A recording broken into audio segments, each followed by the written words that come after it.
Amém? Vamos se pôr de pé, você que pode, estenda a sua mão para cá. Vamos abençoar a vida do servo de Deus. Senhor Jesus, nós te agradecemos, meu Pai, por esse momento na tua presença. Te agradecemos, Senhor, porque nós já oramos, cantamos, louvamos, já ofertamos, Senhor, falamos contigo. E chegou a hora, Senhor, de tu falar com a tua igreja. Prepara o nosso coração, Senhor, para receber a tua palavra. Prepara, Senhor, a nossa vida para receber a instrução, Senhor, que tu quer nos ensinar. Guarda o teu filho, Senhor, guarda o coração dele. Usa ele, meu Senhor, Deus da glória, com poder, ousadia, autoridade, Senhor. Deus amado, que ele venha ser, Senhor, um canal de bênção, Senhor, para essa igreja. Senhor Deus querido, que tu venha, Senhor, falar conosco, não aquilo, meu Deus, que nós queremos ouvir, mas aquilo que tu sabe que o nosso coração, ele necessita, Pai, nessa noite. Tu nos conheces, Senhor, muitos entraram aqui, meu Pai, aflitos, Senhor, com o coração angustiado, Senhor, e através da palavra, Pai, eu creio, Senhor, que tu há de derramar um refrigério, Senhor, sobre esses corações. É isso, meu Deus, que eu te oro nessa noite, crendo, meu Pai, naquilo que tu há de fazer, Senhor, sobre esse lugar. A tua palavra, Senhor, ela renova, ela cura, ela transforma, ela alegra, ela salva, Senhor. Então seja bem-vindo, meu Pai, nesse lugar. Senhor, transforma, Senhor, as nossas vidas. Forja o nosso caráter, Pai, através da tua palavra, Senhor. Porque nós estamos aqui para ouvir a tua voz. Em nome de Jesus, amém. Glória a Deus. Tome seu assento, pode sentar-se. Meus irmãos, o Pai do Senhor. Meus irmãos, o Pai do Senhor. Você está feliz? Glória a Jesus. Sem perca de tempo, abra a sua Bíblia comigo. No Evangelho de Jesus Cristo, segundo escreveu Marcos, capítulo 4, versículo de número 35. Marcos, capítulo 4, versículo de número 35. Enquanto você localiza o texto sagrado, eu quero tributar e agradecer a Deus por mais uma oportunidade que Ele me faculta de fazer uso da exposição de sua palavra.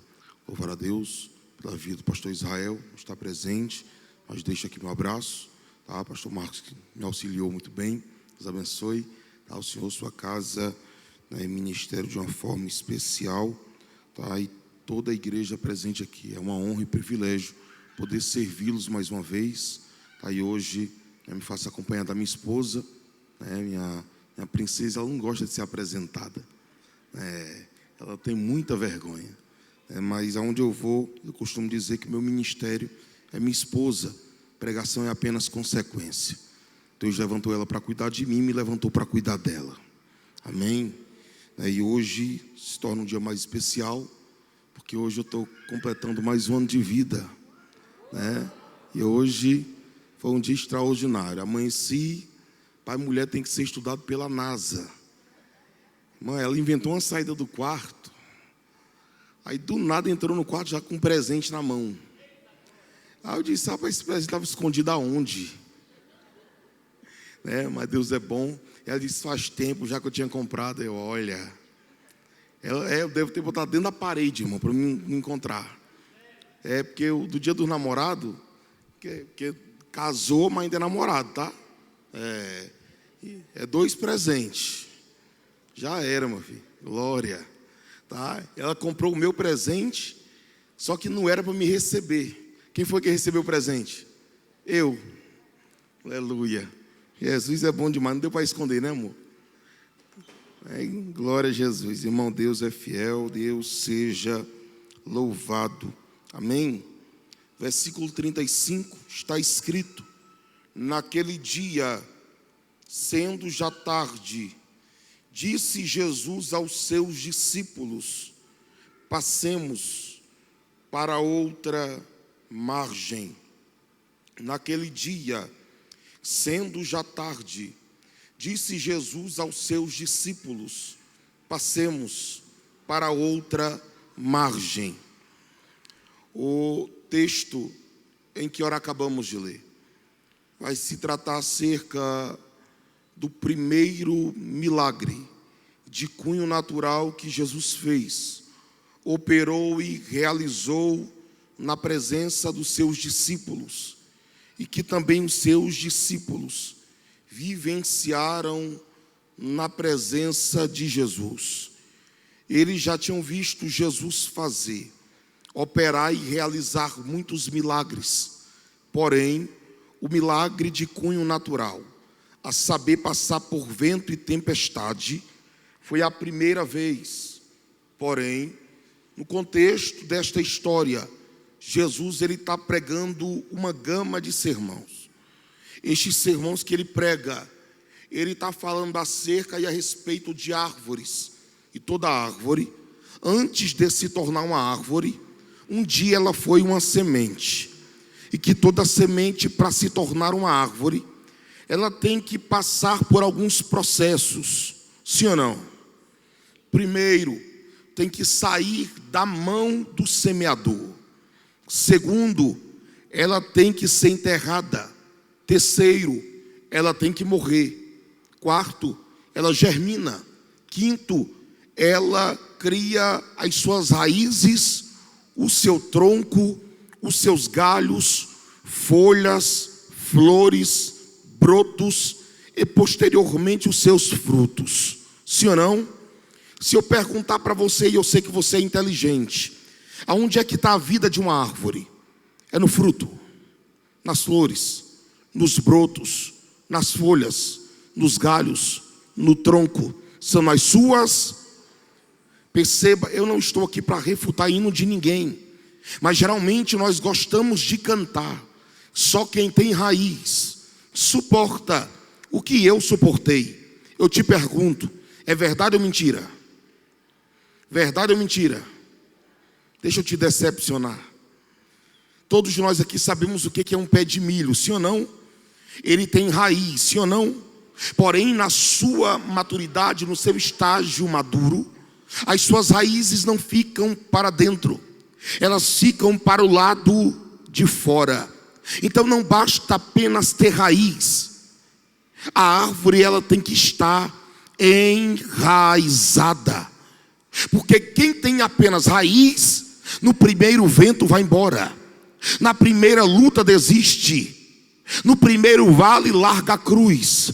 Mas quem é enraizado, pode vir vento, vendaval, tempestade, deserto, vale, calúnia, depressão, pode levantar o que quiser, mas quem é enraizado abre a boca e verbaliza dizendo: da presença de Deus eu não saio, e da presença de Deus ninguém me arranca.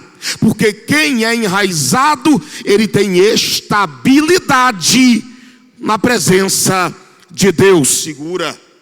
Entenda, a semente, para que ela venha germinar, crescer, ela tem que sair da mão do semeador. Ela tem que sair da mão de quem? Porque na mão ela está presa, segura e não cresce. Mas fora da mão ela desenvolve, cresce e evolui. Levante a mão. Deus vai te tirar da mão de alguém por esses dias. Porque alguém estava dizendo: se eu não estiver perto não cresce, se eu não estiver próximo não desenvolve, se a minha presença não acompanhar não evolui. E Deus te trouxe aqui esta noite para te dizer: eu estou te tirando do controle da mão de alguém, e eu vou te provar que tu não depende de homens, tu conta apenas com eles, tu depende apenas da minha presença.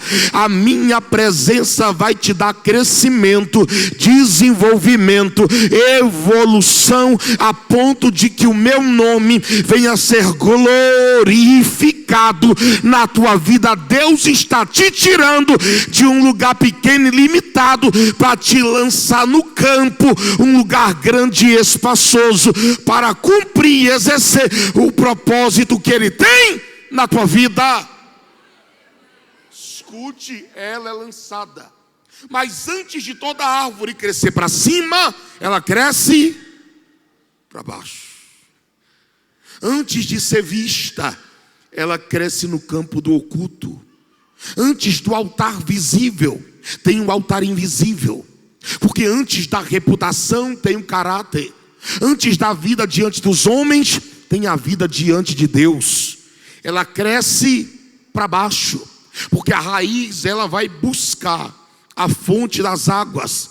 E ela sai se abraçando com as rochas no meio do caminho. Para quê? Para ter vida e estabilidade. Há quem diga, todos nós sabemos aqui, o que é um desmatamento florestal. Quando acontece um desmatamento, a serra elétrica não respeita os frutos, as flores, os brotos, as folhas, os galhos e o tronco, mas ele respeita as raízes aprofundadas. Por quê? Porque tem um limite chamado terra. É Deus dizendo: corta fruto, tira flor, arranca broto, quebra galho, corta o tronco, mas na fonte da vida ninguém toca.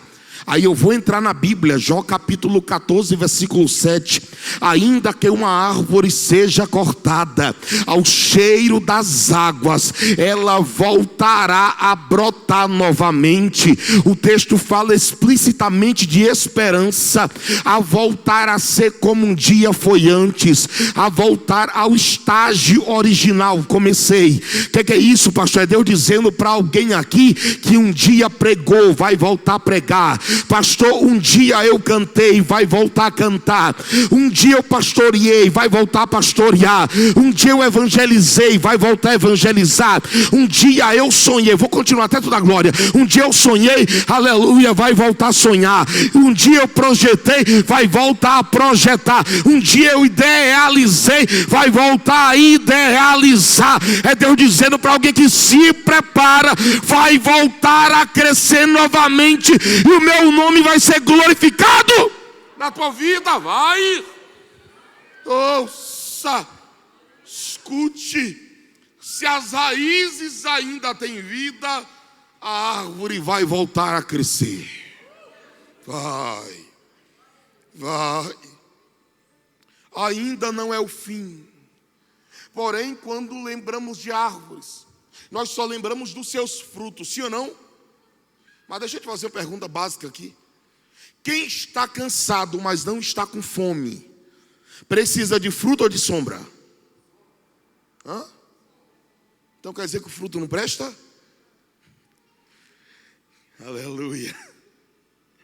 Quem está querendo parar, precisa de fruto ou de um tronco estável? Primeiro, estabilidade. Segundo, sombra. Terceiro, frutos. Porque a árvore frutifica de 3 modos. Porque tem gente que pensa que na olaria só fazia vaso. A olaria também fazia telha. E a telha vem para produzir sombra. O que é isso, pastor? Todos nós precisamos de uma sombra. Algum tempo, algum período de nossas vidas e trajetórias. Então, primeiro, a árvore ela tem estabilidade. Repita comigo: estabilidade. Alicerce. Agora olha para o olho de alguém, olha no olho de alguém. Pessoa falsa, hipócrita e mentirosa, não olha no olho, olha no olho. Amor, tu olha para mim. Aleluia. Diz para ele assim, ó: Deus vai te dar estabilidade essa noite, equilíbrio essa noite, resistência essa noite, segurança essa noite. O que é isso, pastor? Evangelho não é marketing, evangelho é resistência. Chamada não é para quem quer, chamada é para quem suporta. Ministério não é para quem quer, ministério é para quem suporta. Eu vou te provar na Bíblia. Ezequiel profetiza, e eu profetizei como se foi me dado ordem, e o texto diz que cada osso veio ao seu devido lugar. Por quê, pastor? Ali vai formar um esqueleto, estrutura, estabilidade segura. Êxodo capítulo 3. Moisés, o que tu está vendo? Eu estou vendo uma sarça pegando fogo. O problema não é este, porque sarça pegar fogo é normal, mas o normal da sarça é pegar fogo hoje, amanhã está apagado. A normalidade aqui, Senhor, é que a sarça pega fogo e não se consome. Por quê? Porque o fogo atrai, mas a presença traz resistência. glória. Segura. Daniel capítulo de número 3. Sadraque, Mesaque e Abednego são lançados dentro da fornalha de fogo ardente. Morreram de maneira nenhuma. Por quê? Porque tinha fogo, mas a presença estava lá dentro. A presença estava dando estabilidade e mantendo eles com vida. Você conhece o texto. Atos capítulo de número 16.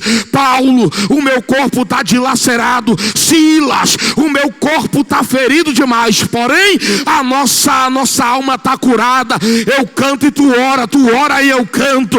O texto diz que veio um terremoto, aleluia, que toca os alicerces do cárcere, a estrutura do cárcere, para depois abrir porta. Por quê, pastor? Porque Deus jamais vai abrir porta para quem Ele ainda não tocou na estrutura. Segura para toda a glória. O salmista abriu a boca e disse, aleluia, nenhum dos seus ossos poderiam ser quebrados. Quem é Ele, pastor? Jesus de Nazaré. Ele é negado, Ele é cuspido, Ele é vendido, Ele é abandonado, mas chega na cruz. Quebraram as pernas do ladrão da direita, quebraram as pernas do ladrão da esquerda, mas nenhum dos seus ossos foram quebrados, porque quem tem estrutura cumpre o propósito até o fim. Oh glória! Estrutura. Ministério não é microfone, porque aqui é a parte mais fácil. Aqui é a parte mais fácil, irmão. A parte mais difícil é quando a gente desce daqui. Aleluia. Resistência, estabilidade. Porém, é impossível eu usufruir da sombra de alguém sem se aproximar dele. Sim ou não? Eu sei que tu não vai dar glória, mas vou ter que falar, tá? Daqui a pouco a gente chega na tempestade. Mas olha para cá. E geralmente quem quer a nossa sombra só quer ela. Só vem, usufrui e vai embora. Isso aqui é maturidade. E tu tem que ter maturidade para saber que nem todo mundo que se aproximou de ti é por causa de ti, mas sim por causa daquilo que tu carrega. Nem todo mundo vai ficar contigo na trajetória. Nem todo mundo vai ficar contigo na caminhada. Tenha maturidade. Maturidade é também deixar ir. Vou repetir. Maturidade também é deixar ir. Não queira perto quem Deus está colocando para longe. Terceiro, a árvore ela produz frutos. Produz? Geralmente nós gostamos de usar essa expressão. A árvore que frutifica, ela é o quê? Apedrejada. Ela é o quê? Eu te pergunto, o fruto que a árvore produz é para ela? Hã? Eu vou mexer com alguém aqui, tá? Já vi mesmo. Logo tu diz assim, ó, só me procura quando precisa. Tu tem que se alegrar. Por quê? Porque tu tem o que o outro necessita. Tu tem o que preenche o vazio do outro. E tu não frutifica para tu, tu frutifica para os outros. Porque tudo que tu tem não para em ti. Tudo que tu tem é para abençoar a tua casa, a tua igreja e a sociedade onde tu mora. Por quê, pastor? Porque no reino a multiplicação não acontece quando eu guardo, quando eu recebo. A multiplicação acontece quando eu divido o que eu carrego. Foi dito aqui já. Quando a mulher divide o que ela tem, Deus multiplica o que ela carrega dentro de casa. Deus não abençoa quem é egoísta. Eita, agora o glória foi embora.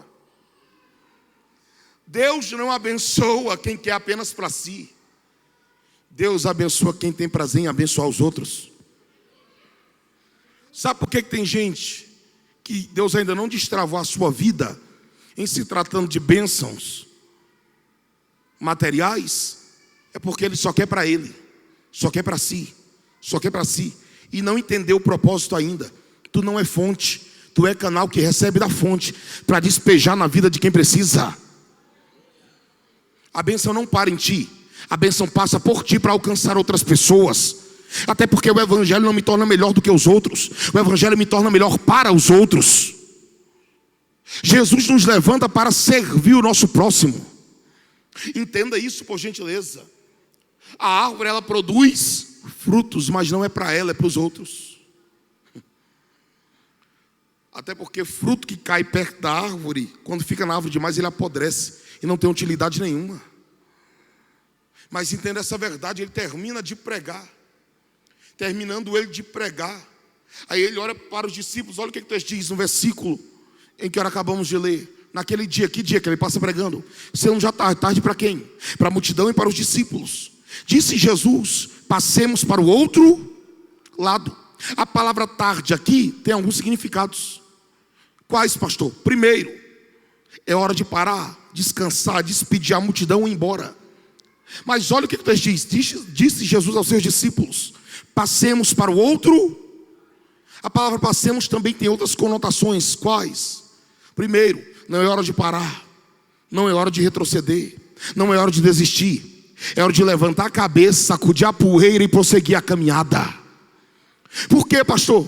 Porque isso aqui talvez é resposta para a vida de alguém que está querendo parar só porque está cansado, está querendo retroceder só porque está ferido, está querendo estagnar, engessar, só porque foi atingido nas guerras que nós passamos. E Deus está dizendo: você não vai parar coisa nenhuma. Não é hora de parar. Levanta a cabeça, sacode a poeira e prossegue a caminhada.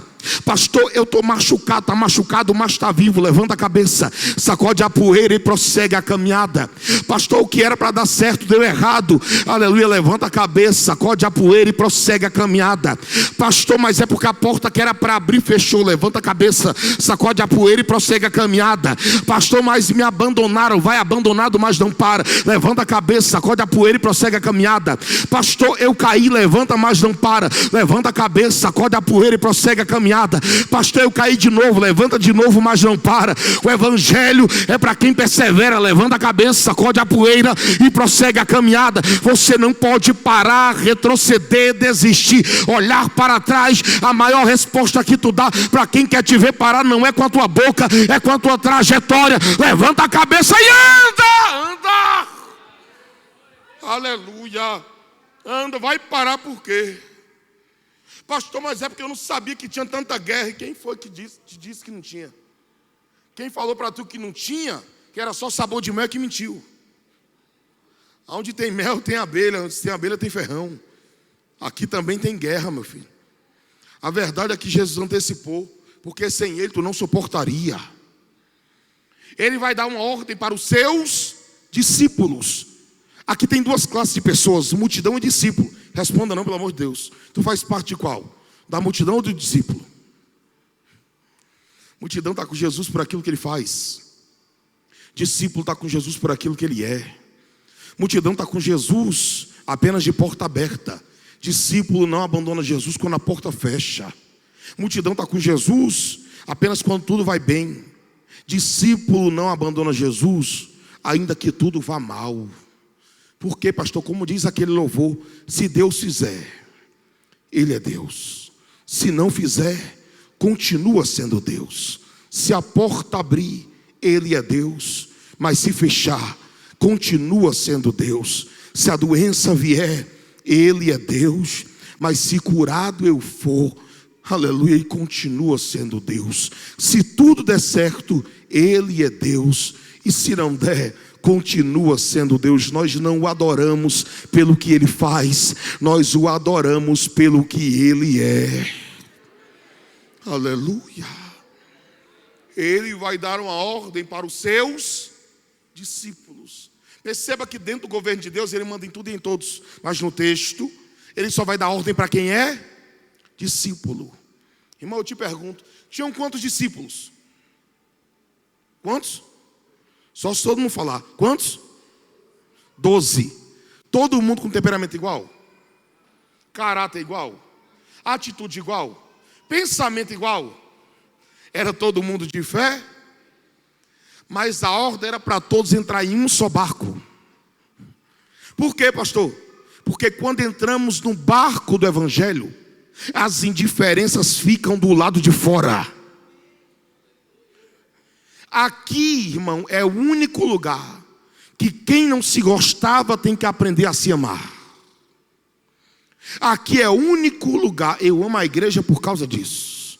que hoje tu se bica, quebra o pau e amanhã tu tá se amando. É ou não é? Hoje eu não vou com a cara dele. Falou grosso comigo, foi ignorante, mas amanhã tá caminhando junto. É ou não é? Por quê, pastor? Porque aqui as indiferenças caem por terra e nós vivemos o propósito de Deus na nossa vida. Por quê, pastor? Porque quando Ele ordena, o meu querer, o meu orgulho, a minha soberba, a minha prepotência, ela cai por terra. Porque eu tenho que aprender que fazer pelo outro não é porque o outro merece. Eu faço pelo outro porque eu não mereço e Jesus já fez pela minha vida. Isso aqui é graça concedida, concedendo graça. Nós temos que aprender a conviver em comunidade. Aleluia. Não é porque alguém é contrário à tua opinião que ele não gosta de você. Isso se chama maturidade espiritual. Os 12 vão entrar dentro de um barco só. Porém, olha a expressão que o texto usa. Disse Jesus: passemos para o outro lado. Passemos para o outro. Irmão, a ordem dele é uma só: passemos. A travessia já é garantida. Tudo que vocês passaram, eu vou passar junto de vocês. Mas tudo isso aconteceu e o barco nem saiu da terra ainda. Aí o texto diz que ele libera a palavra, sim ou não? Mas olha como é que o texto discorre, dizendo: e pegaram ele assim como estava, e colocaram ele na polpa do barco. Barco de tamanho porte médio grande, 2 cômodos, polpa e proa. Polpa na parte de baixo e atrás, proa na parte de cima e na frente. Na parte de baixo e atrás, na polpa, era onde ficava o controle do barco. Colocaram Jesus para assumir o controle. Até então o barco está parado, mas quando ele assume o controle, o barco vai começar a se mover. Levante a mão, levante. Por que, pastor, que tem muita coisa parada na minha vida? É porque é tu que está no controle. Pastor, por que tem muita coisa travada na minha vida? É porque é você que está no controle. Jesus está dizendo: se você me colocar para assumir o controle da tua embarcação, a partir de hoje o que está parado movimenta. Ele movimenta a família, ele movimenta a vida espiritual, ele movimenta a vida financeira, ele movimenta a vida sentimental, ele movimenta os planos, projetos, sonhos, ministérios. Ele vai movimentar. Mas para isso tu tem que tirar a tua mão e deixar a mão dele trabalhar na tua vida. É Deus dizendo para alguém aqui: não é do teu jeito, da tua maneira, do teu querer, porque a minha vontade ela é boa, perfeita e agradável para a tua vida. Me deixa assumir que aquilo que estava parado hoje movimenta, aquilo que estava travado hoje destrava. E amava a prominência, amava a cante, o remar, a súria. Alguém que olhava e dizia: não vai sair do lugar, não vai para destino nenhum. Deus está dizendo: eu vou movimentar e vou te dar uma direção nova. Ele faz. Ele faz. Ele vai para a polpa e vai dormir. Vai o quê? Vai o quê? Crente gosta de quê, irmão? Comer e orar, irmão. Eita. Peguei todo mundo, né? Aleluia.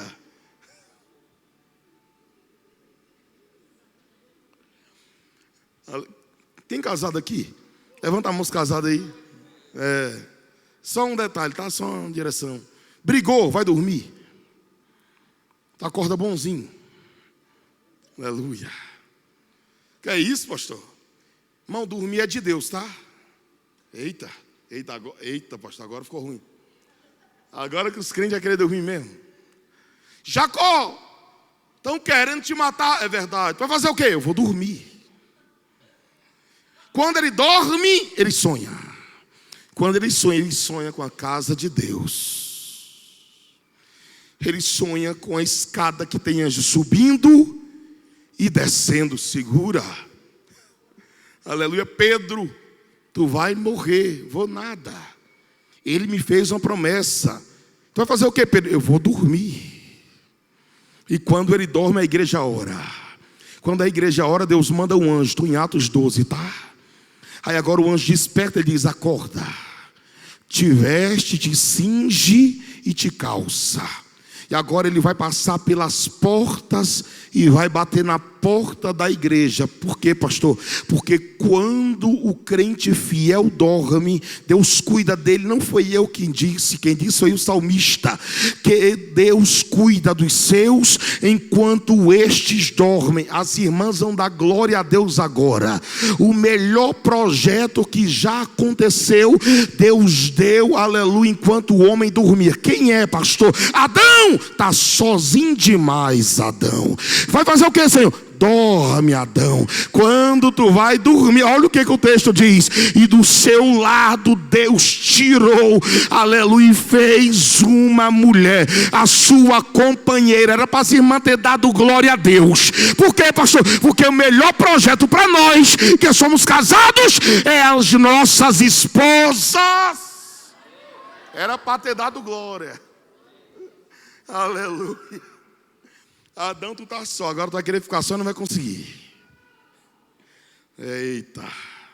Aleluia. Por quê, pastor? Porque o homem é o projeto de Deus e a mulher é a conclusão do projeto. O homem é o projeto que tem uma falta, e a mulher, ela vem para completar o projeto de Deus na terra. Segura, olha para cá. Ele dorme, ele vai dormir sobre um travesseiro.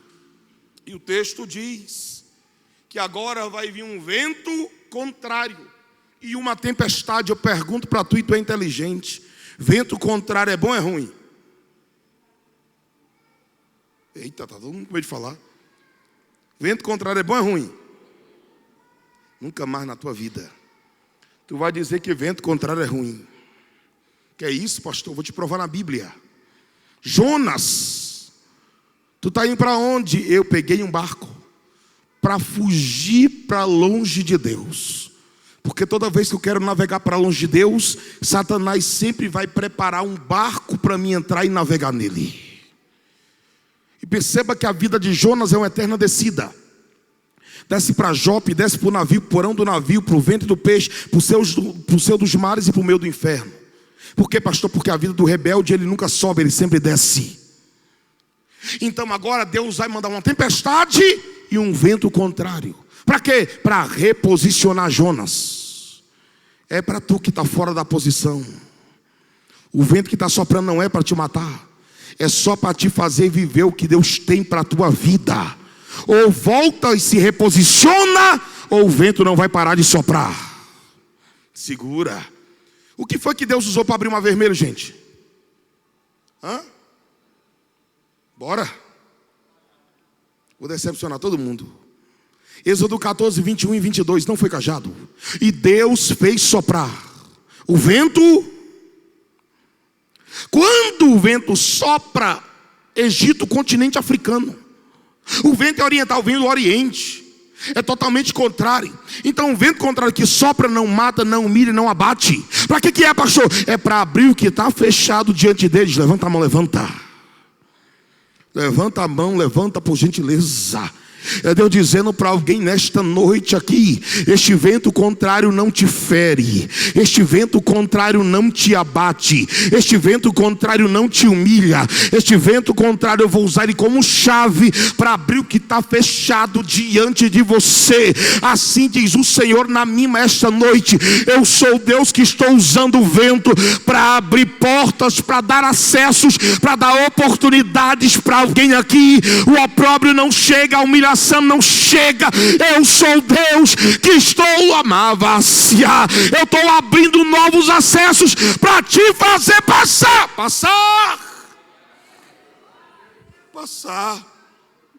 O vento sopra, mas ele está dormindo. Por quê? Porque o vento vem para revelar quem está no controle da tua embarcação. Porque dentro da normalidade era o vento e a tempestade afundar aquela embarcação. Mas como Jesus deu a palavra, eles não estavam navegando sobre as águas, eles estavam navegando sobre a palavra. Ele dorme. Aí os discípulos estão desesperados. Isso aqui é extraordinário, por quê? Porque Jesus é carpinteiro. Os discípulos, a maioria é pescador. Quem é que era para estar com medo? Mas sabe qual é o problema? É que a gente recebe a palavra, a gente diz que crê na palavra, mas quando vem um vento e a tempestade, a gente desacredita. A promessa sempre estará acima da tua realidade.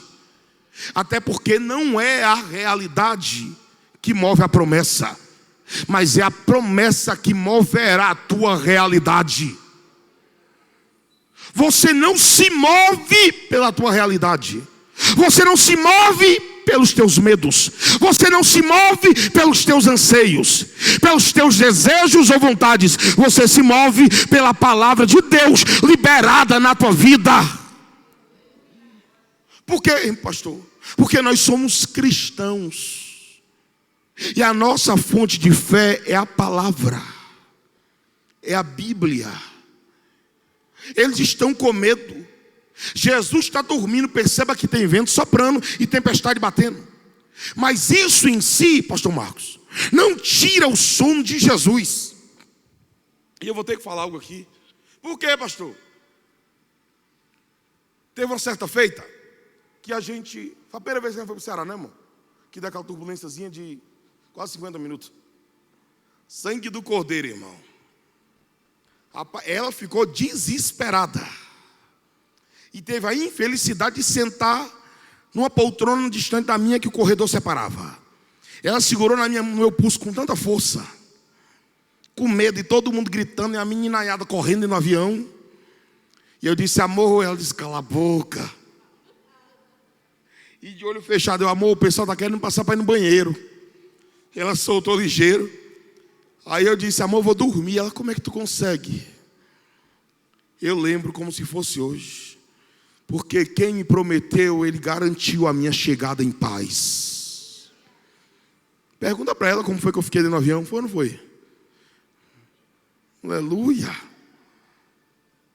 Irmão, dormi que abri a boca. Mas podia, aquele trem podia quebrar no meio. Eu estava lá, meu filho, confiando. Pastor, e se não chegasse? Se não chegasse, eu subia na mesma hora. Quem entendeu era para ter dado glória. Aleluia. Escute. Você tem que entender, irmão, que quem carrega a presença tem uma palavra, a casa cai na tua cabeça e tu está em paz. O mundo está em guerra lá fora e tu está em paz do lado de dentro. Por quê, pastor? Porque aquilo que o dinheiro não dá, as festas não dá, a alegria mundana não dá, a alegria no Espírito realiza dentro de você. Aleluia. Aí agora os discípulos vão clamar. Estou correndo para concluir. Os discípulos vão o quê? O que significa a palavra clamar? Não, está muito light. Pedir, olha. Repita comigo, gritar. Eu sei que aqui é um povo meio chique, que não gosta desse negócio. Não, aqui não gosta. Eu sou cearense, eu grito por natureza mesmo. Até sem microfone, a voz já é alta demais. Né, bem? Aleluia. Quem tem problema para ser resolvido aqui, levanta a mão. Só para mim. Eu não creio, não. Parece que está todo mundo de conta cheia, irmão. Aleluia. Por quê, pastor? Porque o nível do meu clamor revela o nível da minha necessidade. Quanto mais eu clamo, eu estou mostrando para Deus que mais eu necessito. Então logo temos que aprender uma verdade. Qual? Quando a gente chega aqui, nós não podemos ficar assim, ó. Por quê? Porque o céu não age, o céu reage. Quem age é a igreja. Quem reage é o céu em favor da igreja. Por quê, pastor? Te provo na Bíblia. Jeremias 33:3. Clama a mim, ação, responder-te-ei, reação. Mateus capítulo 7. Pedi, ação, dá-se-vos-á, reação. Batei, ação, abri-se-vos-á, reação. Porque quando o homem trabalha, é o homem que trabalha. Mas quando o homem clama, ora, quem trabalha pelo homem é Deus. Se a igreja